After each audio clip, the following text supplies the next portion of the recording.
Good morning, and thank you for coming, and thank you, Chris. I want to start by paying tribute to the Prime Minister. It's easy to forget how far the Conservative Party and our country have come since David Cameron was first elected leader in 2005. Thanks to David, we were elected into government for the first time in 18 years. We won a majority in the House of Commons for the first time in 23 years. And in difficult times, we stabilised the economy, reduced the deficit, and helped more people into work than ever before. But David's legacy is about more than the economic rescue mission we undertook. Some of our biggest achievements, including the introduction of same-sex marriage and taking the lowest paid out of income tax altogether, they've been all about the pursuit of social justice.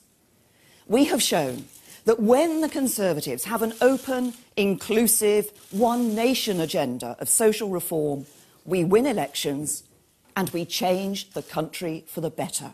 Amen. So I want to thank David on behalf of our party for his public service and for his significant achievements as Prime Minister. It has been a privilege to serve in his cabinet. Amen.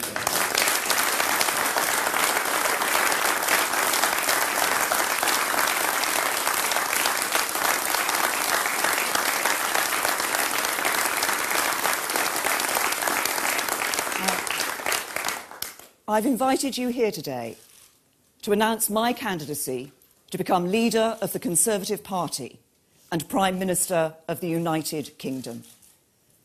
And I do so for three clear reasons. First, following last week's referendum, our country needs strong, proven leadership to steer us through this period of economic and political uncertainty and to negotiate the best possible terms as we leave the European Union. Second, we need leadership that can unite our party and our country. With the Labour Party tearing itself to pieces and divisive nationalists in Scotland and Wales, it is nothing less than the patriotic duty of our party to unite and govern in the best interests of the whole country. And third, we need a bold, new, positive vision for the future of our country, a vision of a country that works not for a privileged few, but for every one of us. Now, I will turn to those three issues in just a moment. But as we know, this is not a normal leadership election held in normal circumstances. So I want to talk first about the immediate need for political certainty and economic confidence following the referendum. Whether you supported Leave or Remain in the referendum campaign, and whether you predicted the sky would fall in or whether you didn't, the result means we face a period of uncertainty that needs to be addressed head-on. The country needs strong leadership and a clear sense of direction to give confidence to investors to keep the economy moving and to keep people in work. The fundamentals of the British economy are strong and will continue to be strong as we negotiate our departure from the EU. Economic growth has been solid, employment is at a record high, and the budget deficit has been reduced from 11% of national income at the time of the banking crisis to a predicted 3% this year. Our financial system is well capitalised and resilient. The capital requirements of the biggest banks and the liquid assets they hold mean they have the flexibility to keep on lending to businesses and families. And the Governor's swift action last Friday means that the Bank of England is ready to provide significant additional funds and liquidity in foreign currency should our financial institutions need it. He's also made clear that the bank continues to assess the economic conditions and will take further action if necessary. So the Bank of England has taken the right actions to maintain confidence, and I know that the Chancellor has said he will support the bank if other measures are needed. But beyond that, I want to use this opportunity to make several things clear. First, Brexit means Brexit. The campaign was fought, the vote was held, turnout was high, and the public gave their verdict. There must be no attempts to remain inside the EU, no attempts to rejoin it through the back door, and no second referendum. The country voted to leave the European Union, and it is the duty of the government and Parliament to make sure we do just that. Second, there should be no general election until 2020. There should be a normal autumn statement held in the normal way at the normal time and no emergency budget. And there should be no decision to invoke Article 50 until the British negotiating strategy is agreed and clear, which means Article 50 should not be invoked before the end of this year. Third, we should make clear that for the foreseeable future, there is absolutely no change in Britain's trading relationships with the EU or other markets. And until a new legal agreement is reached with the EU, which will not happen for some time, the legal status of British nationals living or working in Europe will not change, and neither will the status of EU nationals in Britain. And fourth, while it is absolutely vital that the government continues with its intention to reduce public spending and cut the budget deficit, we should no longer seek to reduce a budget surplus by the end of the Parliament. If before 2020 there is a choice between further spending cuts, more borrowing and tax rises, the priority must be to avoid tax increases, since they will disrupt consumption, employment and investment. These are all measures that will be taken by a Conservative government I lead, and they offer stability and certainty to consumers, employers and investors for the foreseeable future. And I want to reassure foreign governments, international companies and foreign nationals living in Britain that we are the same outward-looking and globally minded and big-thinking country we have always been. And we remain open for business and welcoming to foreign talent. But looking ahead, negotiating the best possible terms as we leave the European Union will be crucial to our future prosperity. And that is going to require strong, proven leadership. I intend in the coming weeks to set out in some more detail my proposed negotiating principles. But for now, I want to make two important points about the way we conduct this negotiation. First, nobody should fool themselves that this process will be brief or straightforward.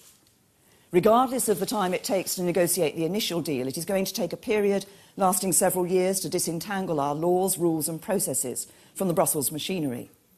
That means it is going to require significant expertise and a consistent approach. I will therefore create a new government department responsible for conducting Britain's negotiation with the EU and for supporting the rest of Whitehall in its European work.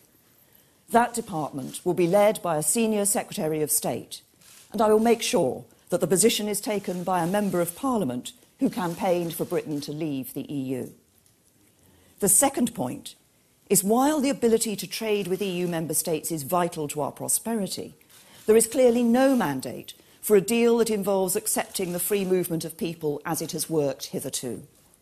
Now is not the time for me to set out my full negotiating principles, that will come later. But I want to be clear that as we conduct our negotiations, it must be a priority to allow British companies to trade with the single market in goods and services, but also to regain more control of the numbers of people who are coming here from Europe. Any attempt to wriggle out of that, especially from leadership candidates who campaigned to leave the EU by focusing on immigration, will be unacceptable to the public.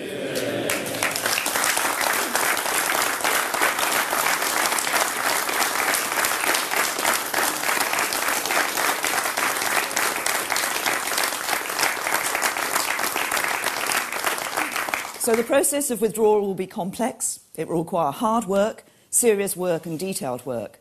And it means we need a Prime Minister who is a tough negotiator and ready to do the job from day one. But even then, it will not be possible to do what is right for Britain, to get the best deal we can for our country, unless we are united as a party and as a government. And that is why I believe so strongly that there needs to be a proper contest with a leader elected by the whole party with a proper mandate and no coronation brought about by backroom deals. We've just emerged from a bruising and often divisive campaign.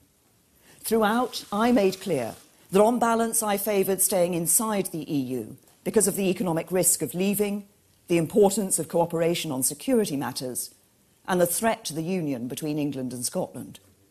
But I also said that the sky would not fall in if we left. I was open about the costs and the benefits, and the risks and the opportunities of EU membership. So now the decision has been made. Let's make the most of the opportunities our departure presents and get out into the world and help British firms to do business all around the globe. Because the task in front of us is no longer about deciding whether we should leave or remain. The country has spoken, and the United Kingdom will leave the EU. The job now is about uniting the party, uniting the country, securing the union, and negotiating the best possible deal for Britain. And as you can see from some of my early supporters present here today, Chris Grayling from the Leave campaign, Justine Greening from the Remain campaign, under my leadership, the Conservative Party will be able to come back together and govern not just in the interests of the 17 million Leave voters or 16 million Remain voters, but in the interests of the whole country. And this is a crucial point. Of course we need to unite the party and the country, and of course we need to negotiate the best deal we can with Europe. But if we're going to govern in the interests of the whole country, we cannot allow the government to be defined exclusively and indefinitely by the process of our withdrawal from the EU. Because Britain still needs a government that is capable of delivering a programme of serious social reform and realising a vision of a country that truly works for everyone. The evidence of this need has been known to us for a long time. If you're born poor, you will die on average 9 years earlier than others. If you're black, you're treated more harshly by the criminal justice system than if you're white. If you're a white working-class boy, you're less likely than anybody else to go to university. If you're at a state school, you're less likely to reach the top professions than if you're educated privately. If you're a woman, you still earn less than a man. If you suffer from mental health problems, there's too often not enough help to hand. If you're young, you'll find it harder than ever before to own your own home. These are all burning injustices, and as I did with the misuse of stop and search and deaths in police custody and modern slavery, I'm determined to fight against them. But the mission to make this a country that works for everyone goes further than fighting these injustices. If you're from an ordinary working-class family, life is just much harder than many people in politics realise. You have a job, but you don't always have job security. You have your own home, but you worry about mortgage rates going up. You can just about manage, but you worry about the cost of living and the quality of the local school because there's no other choice for you. Frankly, not everybody in Westminster understands what it's like to live like this. And some need to be told that what the government does isn't a game. It's a serious business that has real consequences for people's lives.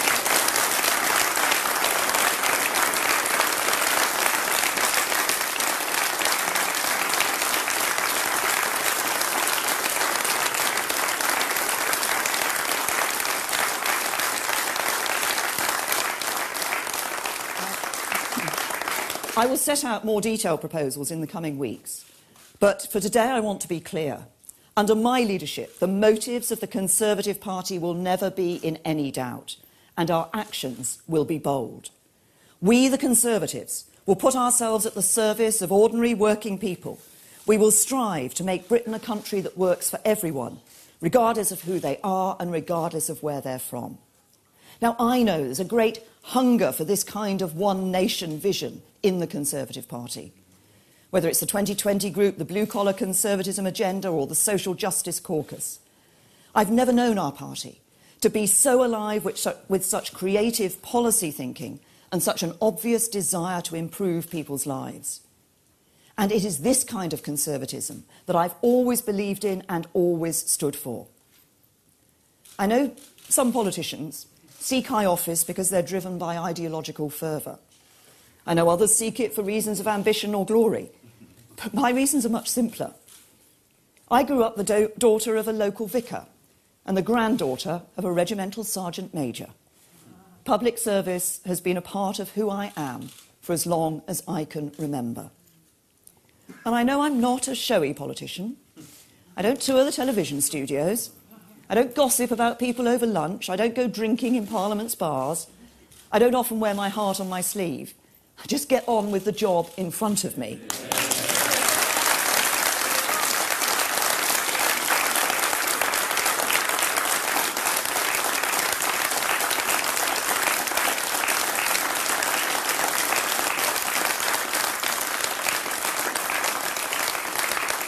And you can judge me by my record.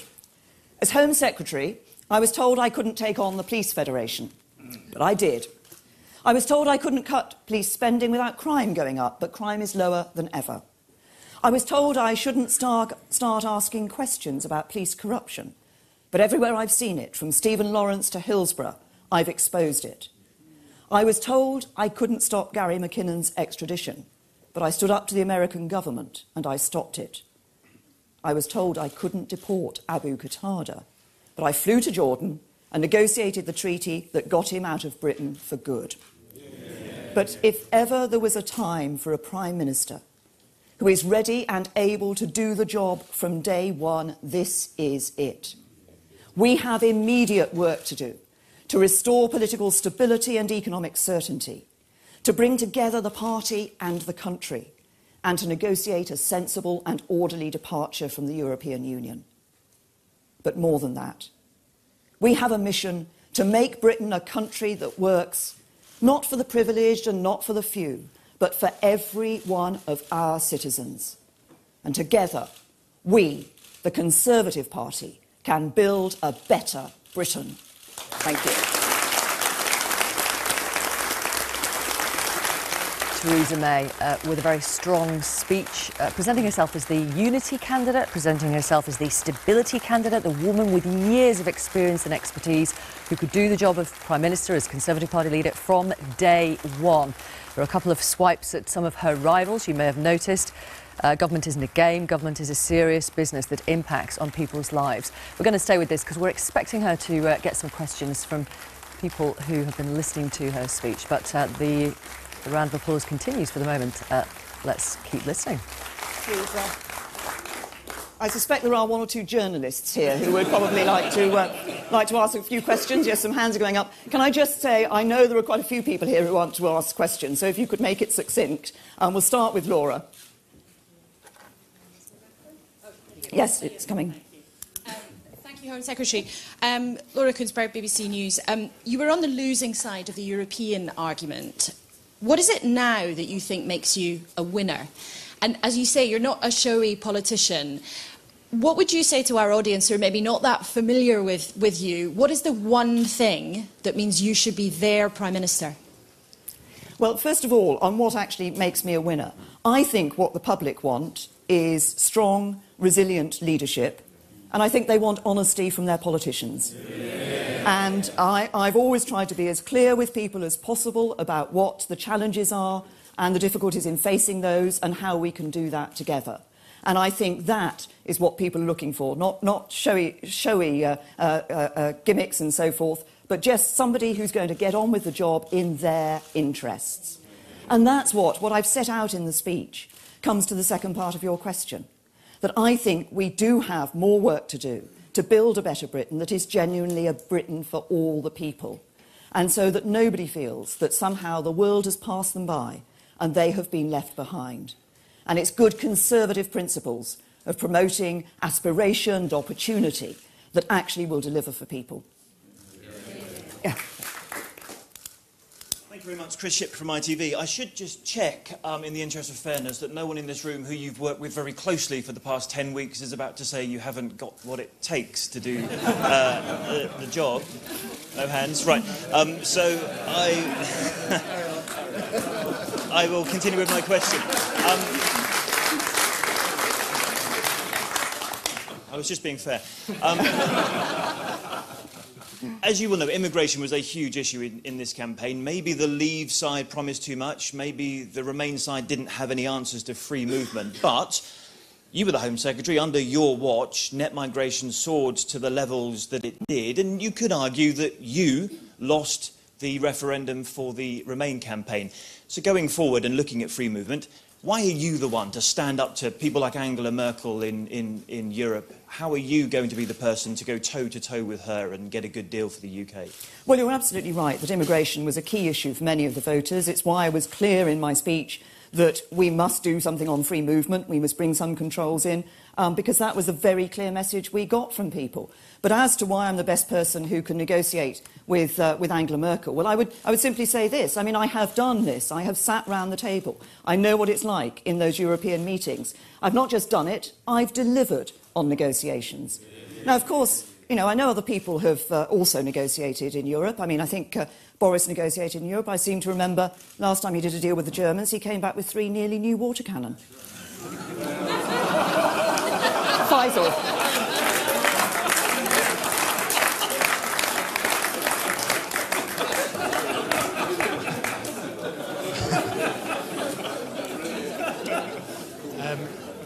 Faisal Islam, Sky News. Home Secretary, 60% say the polls of your party members voted leave. How can you persuade them that your judgment on this issue of national and economic security, it seems to have had consequences already, how can you persuade them round? And can you stand by the tens of thousands immigration target? Well, on the issue of membership of the party and how the members will look at it, I think actually what members of the Conservative Party will be doing is saying who do we want to see leading our country, who do we want to see as Prime Minister. Because, as I also said in my speech, it's important that the Conservative Party is not just defined by spending its time considering how we negotiate coming out of the European Union. There is so much more that we need to do. And we must remember, and I think our party membership will, that we were elected last year on a mandate to deliver a manifesto for the people of this country. I think it's right that we continue to have ambition in relation to bringing immigration down. We did show, over my time as Home Secretary, I've shown that where it's possible to introduce levers to change migration, we did see changes taking place. We now have to deal with the situation that we have. And of course, as I've said, looking to bring controls into free movement is part of the work as we go forward. Who else? Gary. Thank you very much indeed. Gary Gibbon, Channel 4 News. Just on that point then, a lot of voters, when you went out and talked to them during this referendum campaign, seemed to think if they voted for Brexit, the drawbridge would be coming up. There would be much, much lower net migration. You seem to be saying not. Can you confront them with that? Can you tell them, actually, as someone who presided over non-EU migration that was even higher than EU migration, actually, you've got to get used to it? And just one other thing, do you see parallels, some of your supporters seem to, between yourself and Angela Merkel? Well, I said I wasn't a showy politician. The other thing I've never done as a politician is try to compare myself to any other politician. I just do my own thing and get on with it, and I think that's the important thing.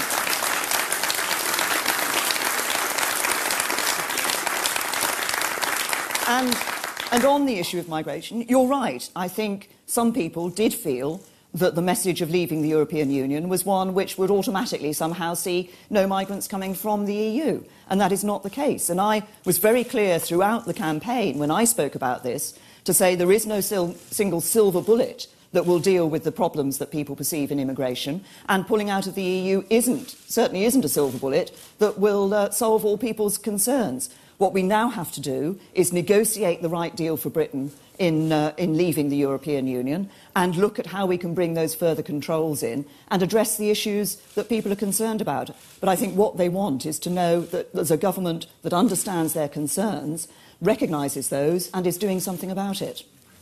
Who else? Yes. Chris Hope from The Telegraph. Mrs May, 3 quick questions. Just to be clear, do you think that leaving the EU would bring down net migration to tens of thousands under your premiership? What difference would it make to have a woman as Prime Minister, a Tory Prime Minister again in this country? And would you give Boris Johnson a job in this government, given he can't even buy new water cannon from the Germans? Well, on the last one, it's very simple. I think we should have a cabinet which brings talent together from across the party. But I've been very clear, I'm not going around offering jobs to individuals of any sort, and I think that's important.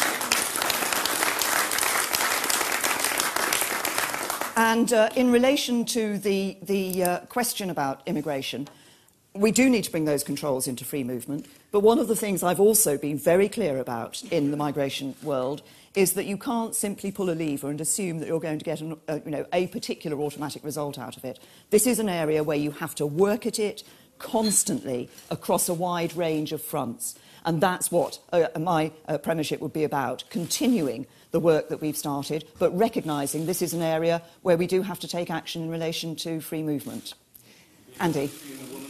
Being a woman, sorry, being a woman. Look, I've championed more women in the Conservative Party on the Green benches. We see from people here today, but also from our Green benches, that we now have more women in Parliament. I think it's important you get a diversity of people with different backgrounds and different experience, and you get different decisions in doing that. But I've also always been clear that you know, whether it's a woman or a man, it's about the qualities of the individual in doing that job. And thanks, Home Secretary. Andy Bell, 5 News. You say you didn't want a coronation, so do you welcome the entry of Michael Gove into this race? And what do you make of his comments about Boris Johnson, that he decided that Boris couldn't provide the leadership or build a team for the task that's required? What do you make of that? Well, I mean, it's for Michael to comment. He's been working for Boris with Boris for many weeks now, but I welcome an open contest. I think it's important that we have a contest in this election. That's why I said what I did about not having a coronation. I think that the public want to see the debate taking place. And the debate will be about how we deal with the Brexit negotiations, but also what sort of country we want to be, what sort of leadership an individual would give. And I think it's important that we have that, rather than just... and also that we recognise that the public... There is an issue for the public in trust in politicians. And I think they would not trust a situation where there was just a deal done behind closed doors. Tom. Thank you, Home Secretary. Can I just push you a little bit on the tens of thousands figure? You've stood on a manifesto, you've been elected on it. Do you still stand by it, and are you prepared to stand by it if you are become Prime Minister for your premiership and 2020 onwards, specifically reducing net migration down to tens of thousands, not an ambition, but as an actual target? And secondly, in your renegotiations with the EU, what's your priority? What is your red line? Is it control of freedom of movement, or is it access to the single market, or indeed membership of the single market? Well, on the tens of thousands, you're right. We had it as in our manifesto in 2010. We had it in our manifesto in 2015. That is where we want to aim for, because of the reason it was put there was because of the concerns about the impact that migration has on people, and we want it to be at sustainable levels. We now have to look at another aspect of migration, which is the free movement aspect, and negotiate arrangements in relation to control of free movement. And on where the red line lies, I took the view, indeed, before the beginning of the negotiations that David did with the EU, that we shouldn't stand here at this point in time and say, that's my red line or that's my red line, because actually you're giving away some of your hand to the other side. Actually, you go into the negotiations and you aim for the best deal you can get. And that is action on free movement together with the best possible access for trade in goods and services. And I emphasise services because those are hugely important to the UK. Yeah. Sam Coates from The Times. In your opening remarks, you said that there would be no immediate change to the status of EU nationals in Britain. Could there be a situation where people currently living in Britain from Europe are no longer welcome in Britain, no longer have the right to live in Britain, therefore? And secondly, you famously said the Tory party was the nasty party. Is it any longer? On that, I've been saying for some time that it's no longer the nasty party. And I have to say, I think David Cameron made a huge effort to change our party and can be congratulated for that.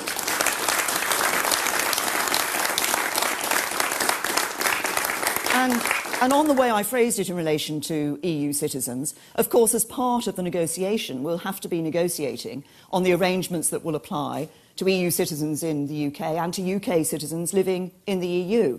So at the moment, we're still full members and we're still in there with all the arrangements that have applied in the past, and there is certainty for people for that. But it will be part of the negotiation. It's just part of the legal arrangements that have to take place. But it's not about whether people are welcome here. It's about those negotiations and those legal negotiations that need to take place. I've got... Thank you. Home Secretary Nick Watt, BBC Newsnight. Home Secretary, you have said that there can be no backdoor entry into the EU, and you've had a few pops at Boris Johnson, who appears to be moving away from quite a lot of what he said in the referendum. Can I ask you, is your pitch that you are Theresa May, the Remainer, who will deliver Leave, unlike Boris Johnson, the Brexiter, who appears to be delivering a version of Remain? My pitch is very simple. I'm Theresa May, and I think I'm the best person to be Prime Minister of this country.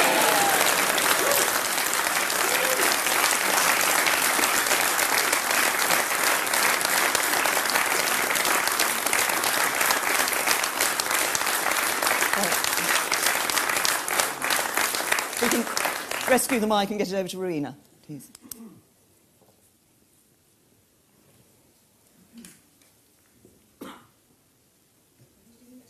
Rowena, sitting there. Rowena Mason from The Guardian. You said during the campaign that you wanted, regardless of the referendum results, to look at taking the UK out of the European Convention on Human Rights. Is that still your position? Is that what you'd like to do?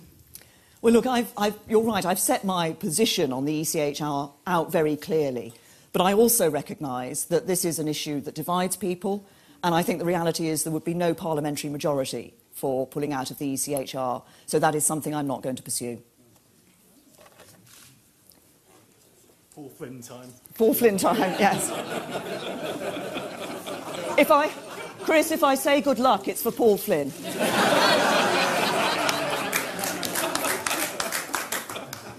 I'll take a couple more questions. Yes. Sorry. Yes. Ben Glaze from the Daily Mirror. You gave one speech during the referendum campaign that mainly focused on the ECHR. Why didn't you campaign harder to stay in the EU? Well, I did campaign to stay in the EU. I was up and down the country campaigning to stay in the EU, and indeed over to Northern Ireland was one of the trips I made to campaign to stay in the EU. I also, you might have noticed, actually had to get on with some government business alongside it, like getting the Investigatory Powers Bill and the Policing and Crime Bill through Parliament, through the House of Commons, both of which we achieved. All right, I'll take a couple more questions. Quentin. Sorry. Have you spoken to David Cameron about this leadership bid? And David's aware that I'm standing. I think. Have you spoken to him? Sorry, you mean have I sat down and had a chat with David? Yes, have you spoken to him? No, I haven't. Sat down. Have you spoken to him about it? Just answer Well, it. yes. Yes. We'll go back over here. Bloomberg. Much though I and my colleagues want nothing less than to cover another election for some time, should you win, we will be in a situation where the government will have abandoned its central economic policy, eliminating the deficit. It will have abandoned its central foreign policy. It will be completely reconfiguring the lives of people who live here from other parts of the world, and indeed people from here who live in other parts of the world. Not to have an election in those circumstances and to say, well, we'll just sort of carry on until 2020 and then you can have a choice. Is that really fair to voters? Well, first of all, can I challenge you on one of the assumptions that you made, which is I didn't say that we wouldn't be continuing to pursue bringing down the deficit. What I said is that, and it should be obvious from the economic impact that we're seeing, that we may actually have to consider the timing in relation to that issue. But on a general election, my view is very simple, and it's this. I think it for two reasons. First of all, actually this party was elected last year to govern until 2020 on a very clear manifesto, and I think we have a responsibility to put that into place. But secondly, given the uncertainties and potential for instability at the moment, I think it would be wrong to throw a further destabilising aspect into the whole picture, which is what a general election would be. It would bring further uncertainty to people, and what people are looking for now is stability and certainty and reassurance. Carolyn. Home Secretary, you mentioned that you campaigned in Northern Ireland. Obviously, there are concerns there about what will happen to the border. As Home Secretary, obviously, you've had responsibility for border issues. What do you think, and what can you say to people who are worried about the reintroduction of border controls between Northern Ireland and the Republic? Well, what I said during the campaign was that if we were to pull out of the European Union, obviously given we'd then have a land border with a country in the EU, we would have to look, and it would depend on the sort of deal that was negotiated with the EU. But we have a long-standing common travel area with the Republic of Ireland. That's been in since the 1920s. We are working with the Irish government to bring some improvements into how we arrange that between us. The Immigration Minister, James Brokenshire, here has been particularly leading on that. And we will continue to do that. So we've already spoken to the Irish government about the issue of the common travel area, and we will be continuing to work with them to ensure that we can do that and bring that about. Right. Thank you very much, everybody. Thank you, and I look forward to working with everybody in this room in the future. Thank you.